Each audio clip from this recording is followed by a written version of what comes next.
कृष्ण प्राप्ति नहीं, सीधे 50वीं सीढ़ी चढ़ने की मत सोचा करो। बीच में बहुत सारी सीढ़ियां हैं, धीरे धीरे चढ़ना पड़ेगा। इतने बड़े पांव नहीं कि आप 50वीं सीढ़ी चढ़ जाओ। हमारा उद्देश्य क्या है? किसी से पूछो, किसी भी भक्त से पूछो, आपका उद्देश्य क्या? तिलक क्यों लगाते हो? नाम जप क्यों करते हो? कंठी माला क्यों बदते हो? एकादशी क्यों करते हो? वृंदावन क्यों जाते हो? हम पे श्री जी की कृपा हो जाए, हमको ठाकुर जी मिल जाए। इतनी जल्दी मिल जाएंगे? जैसे आप किसी मार्ग पर जाते हैं, जैसे मान लीजिए कि आप ऋषिकेश में बैठे हैं तो निश्चित है कि बद्रीनाथ ही आते हैं, बार बार बद्रीनाथ जा रहे हो तो ऋषिकेश से आपका उद्देश्य बद्रीनाथ जाना ही है। पर बीच में कई ऐसे शहर पड़ेंगे, अगर आप कहीं भटकोगे तो आप उन शहरों का नाम पूछोगे, ना कि सीधा बद्रीनाथ। 300 किलोमीटर दूर का नाम थोड़ी लोगे। यहां से चलते समय आप पूछोगे भैया शिवपुरी कितना दूर रह गया? शिवपुरी वहां जाओ, आगे से मुड़ोगे और शिवपुरी आ जाएगा।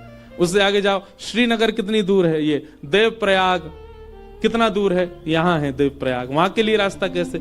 आपके पड़ाव धीरे धीरे आगे बढ़ते हैं, सीधे ही बद्रीनाथ नहीं पहुंचा जाता। सनई सनई है। वैष्णव का पहला पड़ाव होना चाहिए प्रेम। वो किस लिए भजन कर रहा है? किस लिए कथा सुन रहा है? किस लिए वृंदावन जा रहा है? किस लिए गंगा जी का आश्रय ले रहा है? किस लिए कंठी पहनता है? किस लिए एकादशी करता है? मैं प्रेमी बनूं। पहले प्रेमी तो बनूं। पहला पड़ाव उसका प्रेम होना चाहिए। प्रेमी बनने का स्वभाव क्या? उसकी दृष्टि बदल जाए। अब वो सबको देख करके मुस्कुराता ही है। मैं ऐसे ऐसे प्रेमियों को भी जानता हूं जो किंचित बात विरह की सुन लें तो नेत्रों से आंसू गिरने लग जाते हैं। प्रेमी का ये स्वरूप हो जाता है कि उस बहुत जल्दी भाव में आ जाएगा, बहुत जल्दी भावुक हो जाएगा। हम होते हैं,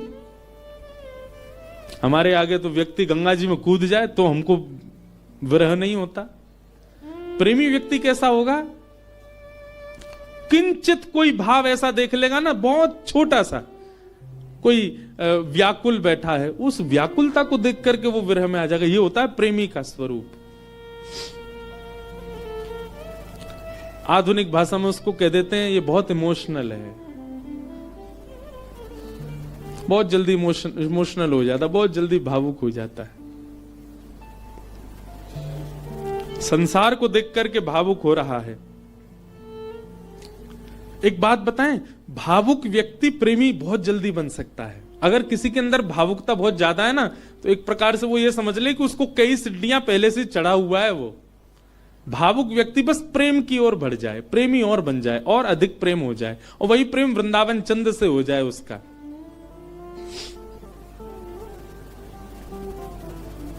हम कई जगह कथा करने जाते हैं तो कथा करके जब निकलने लगते हैं ना वापस, 7 दिन पूरे होने के बाद, बहुत लोग भावुक हो जाते हैं। जिनके यहां रुकने का प्रसंग होता है वो लोग भावुक। एक जगह तो बहुत ही भयानक स्थिति हुई, मैं ही घबरा गया। एक जगह कथा थी, अब जगह का नाम तो नहीं लूंगा मैं, तो वहां जो यजमान थे, मुख्य यजमान,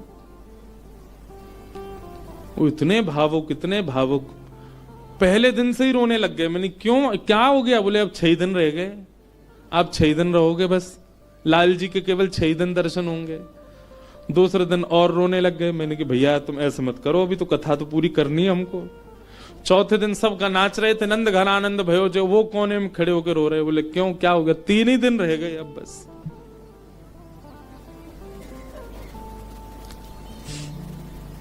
जिस दिन विश्राम दिवस था, मैं तो बहुत घबरा रहा था। मैंने आज क्या होगा, वो पहले दिन से ही रो रहे हैं। वही हुआ। अच्छा, ऐसा और था कि कथा करते ही मुझे एयरपोर्ट जाना था, मेरी फ्लाइट थी। कथा भी मैंने सुबह सुबह की थी 7 बजे से। आरती, विश्राम आरती हो रही थी, और मैं बस ये था कि हे लाल जी कुछ हो नहीं, बहुत भाव में। वही हुआ, आरती करते करते दोनों, पहले तो उनकी गृहिणी मूर्छित होकर गिर पड़ी, बेहोश ही हो गई, और फिर जो उनके पतिदेव थे उनको देख के वो भी हो गए। उसके पीछे बिल्कुल भी किंचित ही, हमको तो समझ में आया था नाटक, लेकिन नहीं, वास्तविक था। पानी वानी डाला भैया, उनका ब्लड प्रेशर वगैरह सब कम होता चला गया। एक कथा भी आती है, सुना है? एक महाराष्ट्र के राजा थे। उन राजा का एक ही बात उसके मन में चलती थी कि मेरे नगर में कोई साधु आ जाए, मेरे नगर में कोई संत आ जाए, मेरे नगर में कोई भक्त आ जाए। दुनिया में ऐश्वर्यवान व्यक्ति केवल इसकी प्रतीक्षा करता है कि मेरे पास धन बहुत आ जाए। वो इसकी प्रतीक्षा करते थे कि कोई भक्त, साधु, संत, विरक्त या वैष्णव दंपति या कोई कथा वक्ता कोई आ जाए मेरे नगर में, बस। ऐसी कृपा हुई। अयोध्या से कुछ लोग पंढरपुर दर्शन करने जा रहे थे और उन महात्मा के उन राजा के नगर में आ गए। नगर से होके पंढरपुर का रास्ता था, तो पंढरपुर की ओर जा रहे थे। शाम काल का समय हो गया। राजा को पता चली संतों की टोली आ रही है। वो तो ऐसा और था राजा, वो दूर दूर तक उसने अपने सैनिक लगा रखे थे। बोले आसपास के रस्तों से अगर कोई संत निकल के जा रहे हैं उनसे भी कहो यहां होके जाएं, हमारे नगर में होके जाएं। ऐसी भगवत प्रीति, भक्त प्रीति भी सबके हृदय में नहीं होती।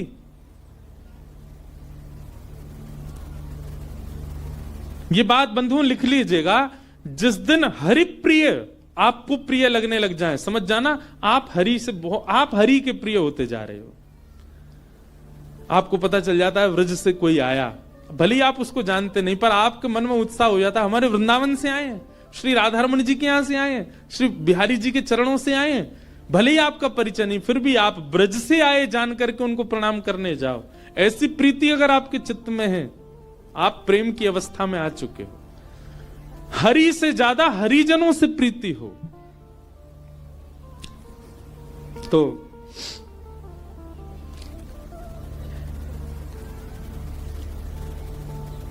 अयोध्या से संतों की टोली आई। रात में राजा ने खूब सुंदर उनका स्वागत किया, सबके लिए बढ़िया शिविर बनवाए, बढ़िया सबके लिए भोजन की व्यवस्था करी। सब साधु महात्मा बड़े प्रसन्न हो गए। बोले वाह भैया राजा, तेने तो हमारो दिल जीत लिया, क्या सुंदर व्यवस्था की। सब संतों के सबके चरण धोए, सबको माला पहनाई, प्रसाद पवाया, सोने की उत्तम व्यवस्था। और राजा रात में सोने अपने महल में नहीं गया, वहीं बैठा शिविर के बाहर ही पूरे परिवार सहित, कि कोई संत कोई आज्ञा कर दें सेवा के लिए, हम उनकी सेवा करें।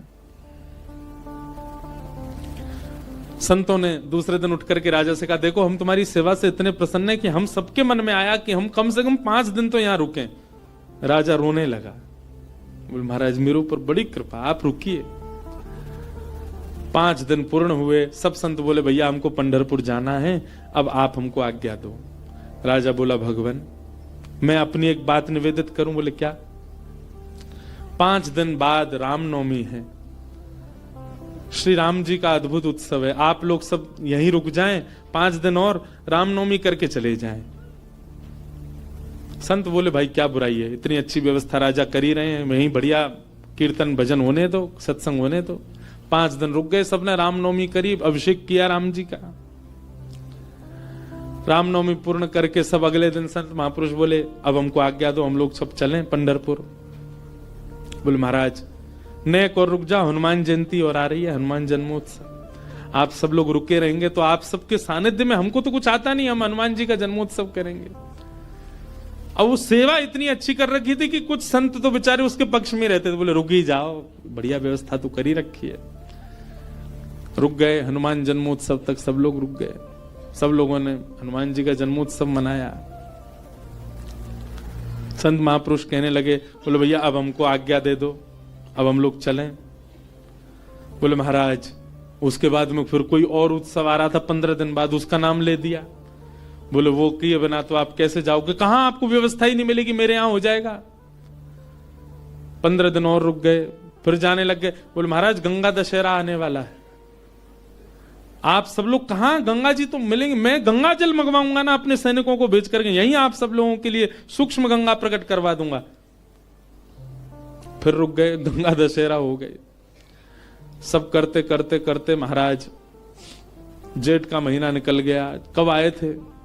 रामनवमी पे आए थे, तब से जेठ आ गई। जेठ के बाद अब फिर जन्माष्टमी राधाष्टमी के उत्सव आ गए। वो उत्सवों के बहाने दे दे करके संतों को रोक लें। महाराज अब तो चातुर्मास करना पड़ेगा आपको, चातुर्मास प्रारंभ, कहां जाओगे, यहीं कर लो। चातुर्मास करवा दिया। चातुर्मास के बाद कार्तिक का महीना आ गया, कार्तिक में तो मैं जाने नहीं दूंगा आप लोगों को। दिवाली होली ये तो यही करनी पड़े, होली आ रही है, होली पे तो सब संग रहेंगे। करते करते फिर से रामनवमी आ गई। संत जनों ने चरण पकड़े, बोले राजन अब तो जान दो हम। संत तो राजा बोले एक काम करो, क्या बाल भोग करके चले जाओ, कुछ नहीं तो सुबह का बाल भोग तो ले लीजिए। बोले ठीक है। अब बाल भोग भाग पा करके तैयार हुए ही थे, बोले बाल भोग पा लिया सब। बोले देखे ना कढ़ाई चढ़ गई है, राजभोग बनना है, राजभोग तो पा जाओ। संत बोले जे नहीं हिलने देगा हमको।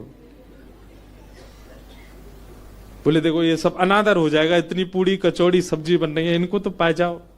यहां राजभोग पाने लगे, एक संत ने घूम के देखा तो वहां रात के ब्यारू भोग भी बनने शुरू हो गए थे। बोले ब्यारू करके जाने देगा।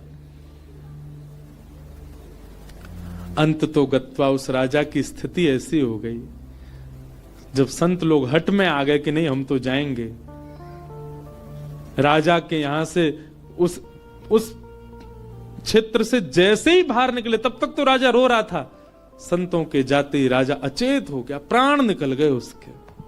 मैं संतों के बगैर कैसे रहूं? हम इस स्थिति में हम तो कभी आ ही नहीं सकते। खैर सुन लीजिए, बस हमारे यहां तो 4 दिन रुक जाए तो कब जाएंगे ये बला, बैठ गए हमारे घर में आके।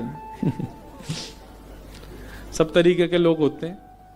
अब तो लोग हमको बहुत प्रेम करने लग गए, जब हमको कोई जानता नहीं था तब हमने भी ऐसे घरों में रुके हैं। पर सत्य बात है बंधुओं, ठाकुर जी से प्रेम तो सबको हो जाता है, पर हरिजनों से जिसको प्रेम हो जाए, समझ जाओ कि उसको ठाकुर जी से, वो अब प्रेम की अवस्था में आ चुका है। जिसको हरिजन प्रिय लगने लग जाए, हरि के जन प्रिय लगने लग जाए। आप लोग किया करो, कभी एयरपोर्ट, रेलवे स्टेशन, कभी अनजान स्थान पर कोई तिलक मात्र लगाया घूम रहा हो, उसको भी जय सिया राम, जय श्री कृष्ण। सामने वाला प्रत्युत्तर में अगर ये पूछ ले भैया कौन, कुछ नहीं आपके माथे पे हमने तिलक देखा, कंठ में हमने तुलसी जी देखी तो हमको लगा कि आप वैष्णव हो इसलिए हमने प्रणाम किया। ऐसा स्वभाव। तो प्रथम गंतव्य ठाकुर जी नहीं होने चाहिए, पहला गंतव्य प्रेम होना चाहिए। हमारे भजन का, हमारे साधन का, हमारी कथा का, हमारे नियमों का, सबका प्रथम पहले किसको प्राप्त करना है कि पहले हम प्रेमी बने। पहले ठाकुर जी नहीं, पहले ठाकुर जी के लायक बनो, और फिर जब लायक बन जाओगे, ठाकुर जी को कभी अपने केंद्र बिंदु में मत रखो। एक बात बहुत ध्यान से सुनो, किसी को पाने के लिए आप मत तड़पो, स्वयं को ऐसा बनाओ कि सामने वाला आपको पाने के लिए तड़पे, सामने वाला आपको पाना चाहे।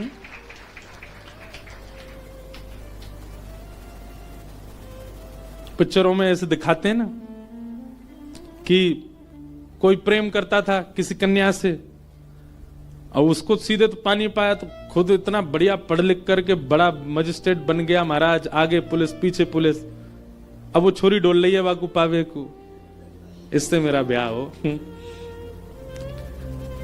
ठीक वैसे ही ये बात शास्त्रीय है कि ठाकुर जी को पाने के लिए आप केंद्र बिंदु ठाकुर जी को मत रखो चित्त में कि उनको मुझे प्राप्त करना है।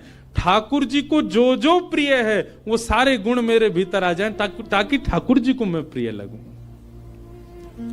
आप पीछे मत पड़ो उनके, स्वयं को ऐसा बनाओ कि ठाकुर जी पीछे पड़े आपके। श्रीमद् वल्लभाचार्य जी के चरित्र में आता है कि, बहुत ध्यान से सुनिएगा, श्रीनाथ जी जब प्रकट हुए ना, तो पहले श्रीनाथ जी की भुजा प्रकट हुई, और भुजा प्रकट होने के बाद में सद्दू पानी की गैया रोज जाती थी, अपना संपूर्ण दुग्ध वहीं बहा करके आ जाती थी। तो सद्दू पानी ने देखा मेरी गैया कहां जाती है, जाकर के देखा तो गिरिराज शिला में केवल भुजा निकली हुई है। सद्दू पानी ने जब पूरा बाहर निकाला तो श्रीनाथ जी प्रकट हो गए इसी कलिकाल में।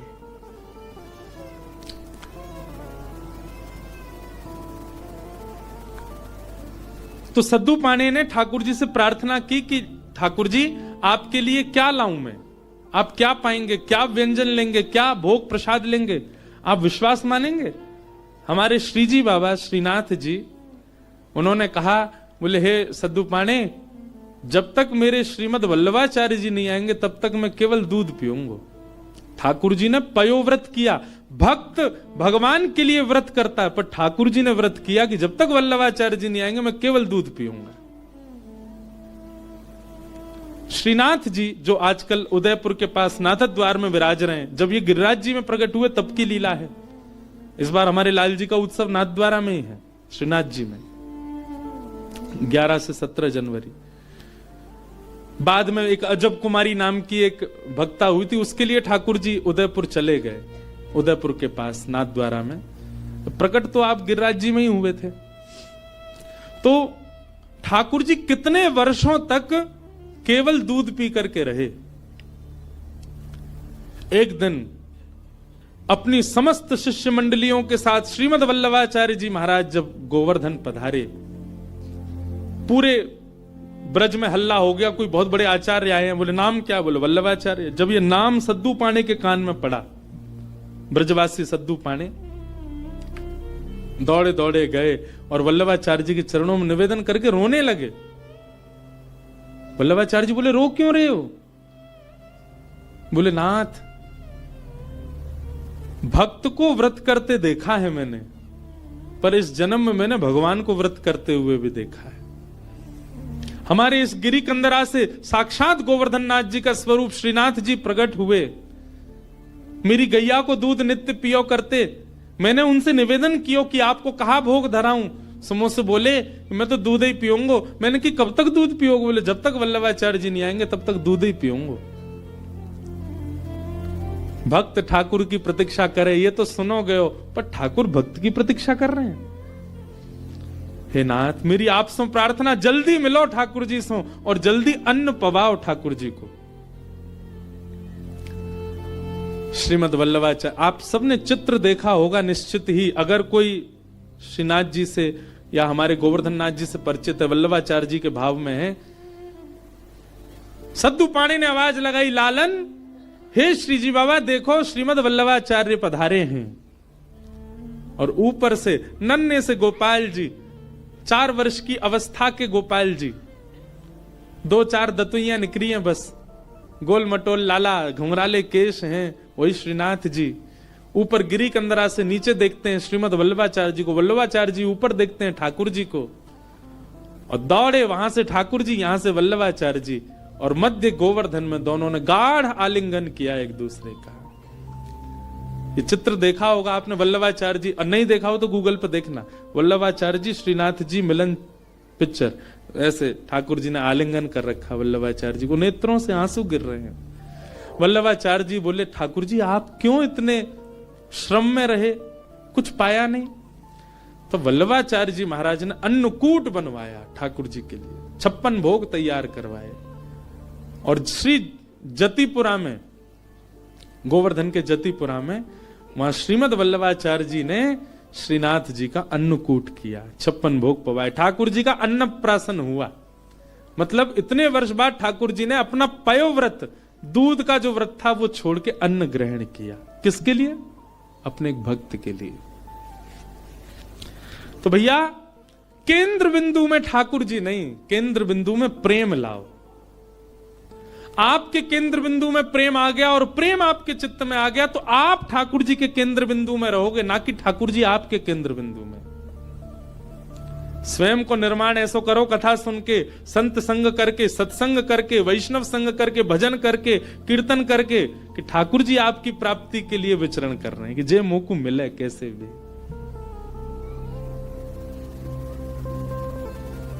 आज से आपके भजन साधन में उद्देश्य भगवत प्राप्ति नहीं, प्रेम की प्राप्ति हो।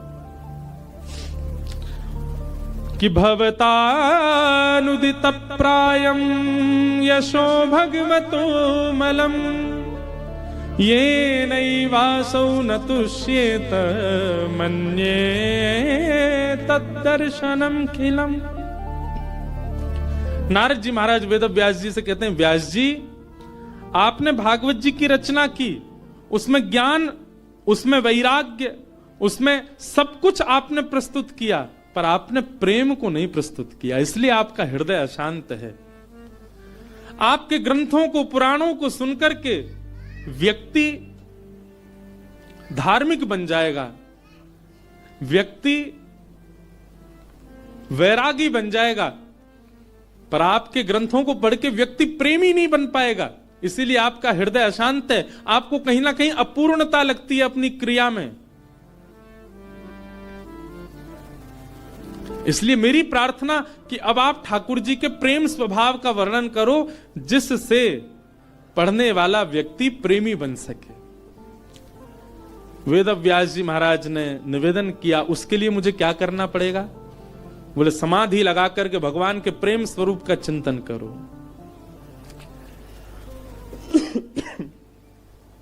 श्री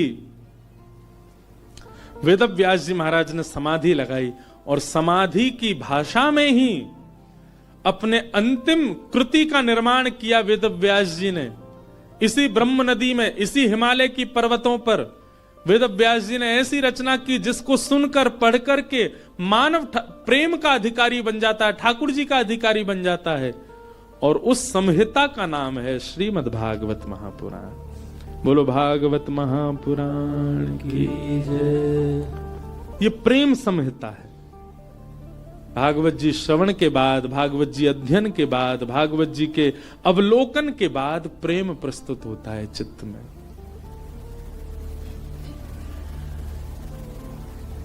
प्रेम। वेद व्यास जी महाराज ने उस प्रेम का भाव लिखा, वही भागवत है। बंधुओं, आपको अगर अपनी कृति से, कई लोगों को अपने जीवन से भी बहुत अपूर्णता का अनुभव होता है। हम आपको एक बात बता रहे हैं, बहुत सावधानी से सुनो। अपने कर्म से, अपने जीवन से, अपने संबंध से कई लोगों का मन बहुत जल्दी उचट जाता है। कई लोगों को अपना जीवन भी अच्छा नहीं लगता। क्यों? केवल प्रेम नहीं है आपके जीवन में। आप भागवत जी का आश्रय लीजिए और भागवत जी का आश्रय लेकर के आप प्रेम जीवन में ले आइए, आपको सब कुछ अच्छा लगने लगेगा। एक बात बता रहे हैं, प्रेमी व्यक्ति का स्वभाव ऐसा हो जाता है कि वो अव्यवस्था में भी प्रसन्न रहने लगता है। अप्रेमी व्यक्ति का स्वभाव कैसा होता है? वो कहीं भी जाएगा ना, नाक मुंह मोड़ता ही रहेगा। यहां तो ये है, यहां तो ऐसा है, यहां मैं कैसे बैठ जाऊं, ये मैं कैसे खा लूं, यहां मैं कैसे बैठ सकता हूं, यहां मैं कैसे नहा सकता हूं, यहां मैं कैसे रह सकता हूं, इस व्यक्ति के साथ मैं कैसे जी पाऊंगा, इस माहौल में मैं कैसे रह पाऊंगा। ये सब जगह जो अपने आप को अपरिपूर्ण माने, समझ जाना अप्रेमी व्यक्ति है। पर प्रेमी कैसा होता है? वो जहां बैठ जाता है ना, वो स्थान ही अच्छा लगने लग जाता है। कई बार आपने कुछ ऐसे स्थान देखे होंगे, उन स्थानों पर कभी आपकी नजर ही नहीं पड़ी होगी, या उस स्थान को देख करके आपने सोचा होगा ये तो सामान्य सी जगह है, ये कौन सी बड़ी बात है। पर उसी स्थान पर कोई भगवत प्रेमी जाकर के बैठ जाता है तो उस स्थान की रौनक ही बदल जाती है, उस स्थान का माहौल ही बदल जाता है। अरे स्थान नहीं, कई बार कई रंग हमको प्रिय नहीं होते। मैं अपना अनुभव बता रहा हूं, कई रंग हमको प्रिय नहीं होते, कई कलर्स हमको अच्छे नहीं लगते, पर वही रंग, वही कलर, उसमें कोई प्रेमी व्यक्ति अगर आ जाए, उस प्रेमी व्यक्ति उस कलर में या रंग का आश्रय ले ले, वो रंग भी अच्छा लगने लग जाता है। कई सब्जियां आपको अप्रिय लगती होंगी, पर वही कोई प्रेमी के हाथों से प्रसाद रूप में आपको मिल जाए, आप उसका पान करेंगे, सेवन करेंगे, आपको अत्यंत अद्भुत। और अगर आपको अनुभव करना हो तो हम बता रहे हैं, अरबी की सब्जी हर कोई नहीं पा सकता, इतनी बढ़िया नहीं लगती। हमारी श्री जी को बहुत प्रिय है, किशोरी जी को बहुत प्रिय है, लाडली जी को अरबी का भोग लगता है। कभी जाइए राधाष्टमी के समय पर, या वैसे भी हमारे तटीय स्थान वृंदावन में अरबी की सब्जी बनती है। आप पे कृपा हो जाए, नहीं हो तो वहां किसी महात्मा से कह देना हमको थोड़ा प्रसाद दे दो, वो मधुकरी रूप में आपको अरबी देंगे, आप पाके देखना। सारे विश्व के जितने भी रस होंगे ना, वो सब रस फीके लगेंगे उसके आगे। क्यों? क्योंकि प्रेम स्थान पर वो निर्मित है, इसलिए उसका स्वाद अद्भुत हो जाता है। मैं कथा करता हूं, हमको राग रागनी आती नहीं, हम बस ऐसे गा लेते हैं। ये सब गुरुजन बैठे हैं, ये लोग जैसो बजाते हैं वैसो हम गाते हैं। कई राग ऐसे हैं, उनको पहले मैं जब सुनता था ना, तो मेरा मन बड़ा उच्चाटित सा हो जाता था कि ये कैसे गाएंगे, ये तो बड़ा विचित्र सा राग है। आज वही राग में हम कथा भी कर देते हैं। क्यों? क्योंकि जब प्रेम मिल जाता है, प्रेम एक ऐसा सब्सटेंस है, प्रेम एक ऐसा क्या बोले वो, केमिकल बोले, सब्सटेंस बोले, क्या बोले, वो एक ऐसी वस्तु है, वो जहां मिल जाएगी वो सब प्रिय लगने लग जाएगा। वो प्रेम कहलाता है। प्रेम का मतलब केवल स्त्री पुरुष का प्रेम मत समझा कीजिए आप। कोई प्रिय लगने लग जाए वो नहीं, सब कुछ प्रिय लगने लग जाए, वो प्रेम है। वास्तविक प्रेमी आप अपने आप को ऐसे नहीं मान सकते उसके लिए नस काट के घूम रहे हैं, हॉस्पिटल में भर्ती है गए, वो क्या बता रहे हैं, बोले भाई टैग लग गया इसके ऊपर, काहे का, बोले प्रेमी है। आप इस प्रकार प्रेम की अवहेलना मत करो, प्रेम की निंदा मत करो।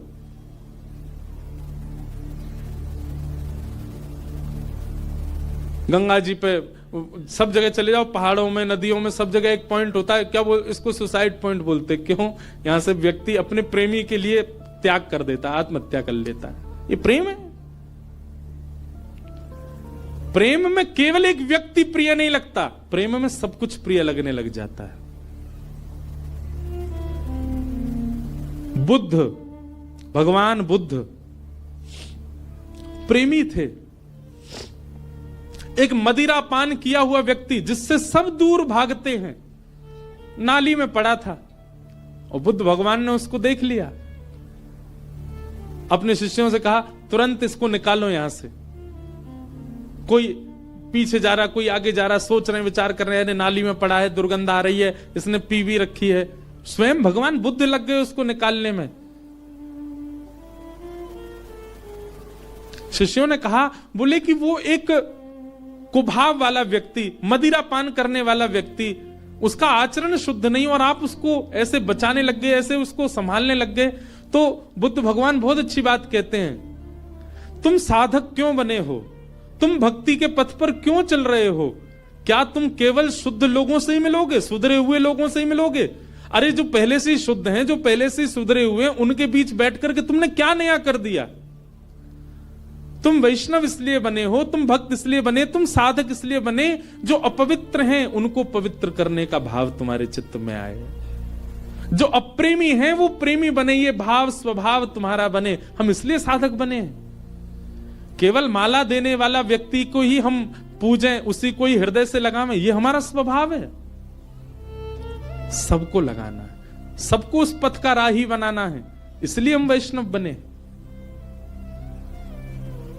अंगुलीमाल की कथा सबने सुनी होगी। एक राक्षस था, मानव था पर राक्षस के स्वभाव का था। उस पर्वत पर रहता था, उस पर्वत के आसपास कोई भी मानव उसको दिख जाता था, उसको मार करके उसकी उंगली काट करके अपने गले में माला बना के पहनता था, इसलिए उसका नाम था अंगुलीमाल। इतनी सारी उंगलियों की माला उसने पहन रखी थी, उसका रूप देखते ही भाग जाते थे लोग। भगवान बुद्ध जा रहे थे और जैसे ही मार्ग पर जाने लगे तो एक गांव पड़ा। गांव के लोगों ने कहा, भगवान आप सीधे ना जाकर के थोड़ा दाएं होकर के जाइएगा। क्यों? सीधे जाएंगे तो आगे एक पर्वत पर अंगुली माल रहता है, वो लोगों को मार के उनकी उंगली काट के अपने गले में पहन लेता है। भगवान बुद्ध बोले उसके पीछे कारण, बोले वो अपना बल बताना चाहता है, देखो मैंने इतने लोग मार दिए, इतनी उंगलियां मत, इतने लोग, इतना बल है मेरे पास।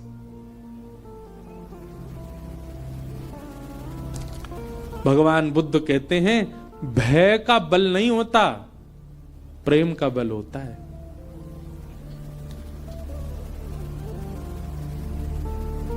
भय से जो अपने बल को आपके चित्त में प्रतिष्ठित करे वो बहुत लंबे समय तक नहीं रह सकता, लेकिन प्रेम से अपने आप को आपके चित्त में जो अवस्थित करे वो मरते दम तक आपके चित्त में रहेगा। मानस जी में एक बहुत अच्छी लीला आती है कि राम जी वन में विचरण करते थे और जब भूख लगती थी ना तो किसी के यहां से, किसी के घर से या किसी नगर से लक्ष्मण जी सामग्री ले आते थे, जानकी जी बनाती, राम जी पाते थे।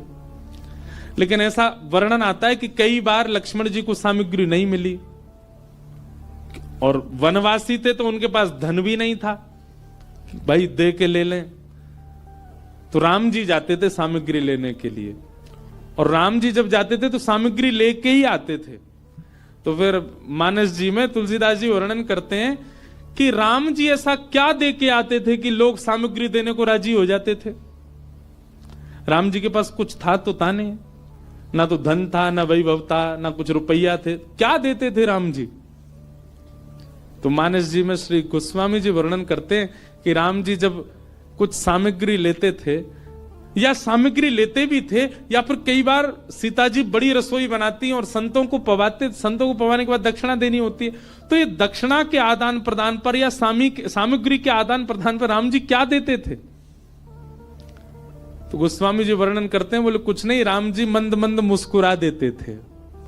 उनकी मुस्कान ही सबसे बड़ी दक्षिणा थी। उसको लेकर के व्यक्ति कहते तुम तो भैया सब कुछ ले जाओ हमारा, बस ये मुस्कुराते रहो, तुम्हारी मुस्कान ही सब बढ़िया। मतलब संतों को प्रसाद पवा के राम जी सामने बैठ करके दक्षिणा रूप में मुस्का देते थे। संत बोलते बस मिल गई हमारी दक्षिणा। जहां जहां से सामग्री लाते वहां मुस्का देते थे।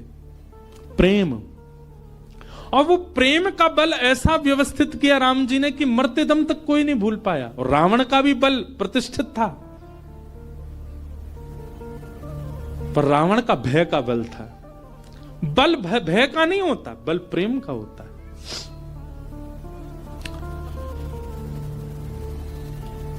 बुद्ध भगवान चले गए उसी मार्ग पर जहां अंगुलीमाल था। जैसे पहुंचे पर्वत के ऊपर, अंगुलीमाल ने दूर से ही कहा मैं साधु सन्यासियों का बहुत सम्मान करता हूं, पहले तुमको सचेत कर रहा हूं, मार्ग बदल दो अपना, मेरे पास आ गए तो तुम्हारा सर धड़ से अलग कर दूंगा।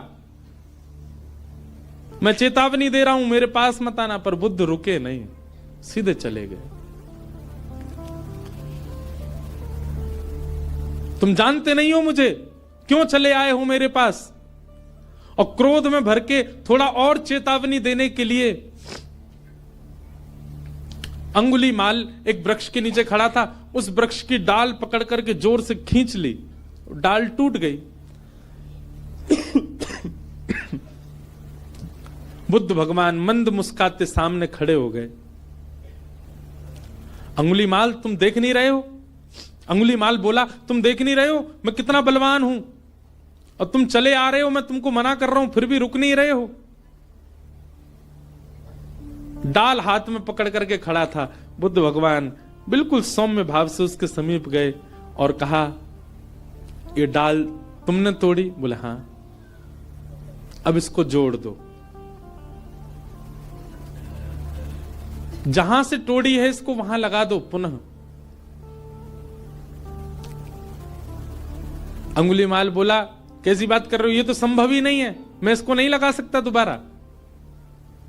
बोले क्यों, जब तोड़ने की सामर्थ्य है तो जोड़ने की भी होगी।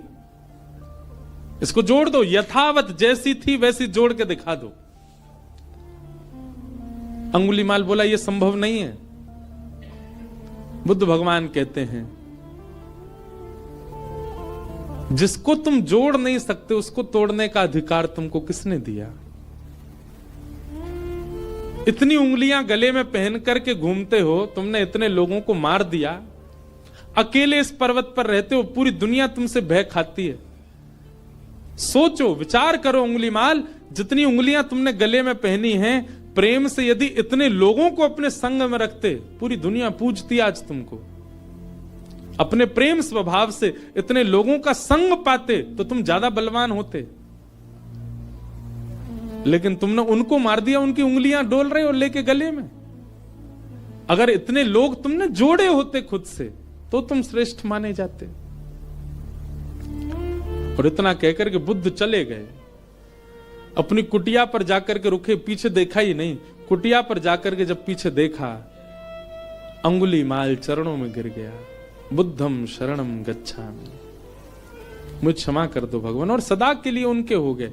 यह है प्रेम। प्रेमी जब व्यक्ति होता है वो सबको प्रेमी बनाता चलता। जैसे किसी के अंदर कोई इत्र लगाए घूमे, जहां से निकल जाए सब जगह सुगंधित होती चली जाती है, वैसे ही भक्ति साधना से व्यक्ति जब प्रेमी बन जाता है वो जहां जाता है, जिस स्थान पर जाता है, जितने लोगों से मिलता है, उनको भी प्रेमी बना देता है, उनको भी प्रिय बना देता है, उनको भी भक्त बना देता है, उनको भी साधक बना देता है। प्रेम। और श्रीमद् भागवत प्रेम प्रस्थापित करती हैं श्रोताओं के चित्त में।